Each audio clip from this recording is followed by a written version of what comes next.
বছরের প্রথম দিন সারা দেশের সব বিদ্যাপীঠেই নতুন বই পেয়েছে অনেক শিক্ষার্থী। নতুন মলাটের রঙিন বই পেয়ে আনন্দে আত্মহারা তারা।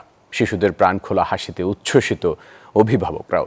তবে পর্যাপ্ত বই না আসায় মাধ্যমিকের কিছু শিক্ষার্থী এখনো বই পায়নি।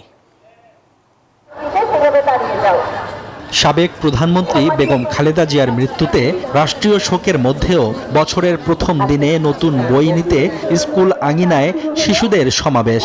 নতুন মলাটের নতুন বইয়ের ঘ্রাণে যেন মোহিত সবাই। টানা তৃতীয়বার অর্জন করেছে দেশের সেরা সুপার ব্র্যান্ড স্বীকৃতি বসুন্ধরা টিস্যু। সিলেটে প্রাক প্রাথমিক থেকে দশম শ্রেণী পর্যন্ত শিক্ষার্থীদের হাতে নতুন পাঠ্য বই তুলে দেয়া হয়েছে। উচ্ছ্বসিত শিক্ষার্থী ও অভিভাবকরা।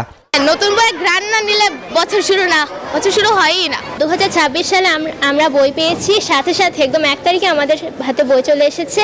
নতুন বই পেয়ে আমরা সবাই অনেক আনন্দিত। আমার নতুন বই পেয়ে অনেক ভালো লাগছে। খুব দ্রুত সরকার বইটা দিছে, অনেক সুন্দর। বর্ষেরই নতুন বই পাচ্ছে ছেলে পেলে, এটা আমাদের একটা আনন্দ, যাতে তারা তাড়াতাড়ি এগিয়ে যেতে পারে।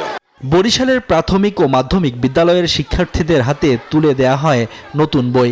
রঙিন মলাটের নতুন বই হাতে পেয়ে আনন্দে আত্মহারা শিক্ষার্থীরা। সকল শিক্ষার্থীর হাতে আমরা বই তুলে দিতে পেরেছি এবং দিবাশাখার সময় আবার আমরা 12টার সময় আমরা দিবাশাখার বই তুলে দেব। ক্ষুদ্র যে শিক্ষার্থী রয়েছে তাদেরকে আমরা সবাইকে বই দিয়ে দিচ্ছি। রাজশাহীতে বছরের প্রথম দিনেই প্রাথমিক ও মাধ্যমিক শিক্ষা প্রতিষ্ঠানগুলোতে শিক্ষার্থীদের মাঝে বই বিতরণ করা হয়। প্রাথমিকে প্রায় সবাই নতুন বই হাতে পেলেও উচ্চ মাধ্যমিকে শতভাগ নতুন বই বিতরণ করা সম্ভব হয়নি। মাধ্যমিক শাখার বইও কিছু কিছু ক্লাস আমরা পূর্ণাঙ্গ পেয়েছি, আর কিছু কিছু ক্লাসের বই হয়তো বা এই সপ্তাহের মধ্যে আমরা পেয়ে যাব। বছরের প্রথম দিনেই চট্টগ্রামেও কোমলমতি শিক্ষার্থীদের হাতে বিনামূল্যে পৌঁছে গেছে নতুন বই।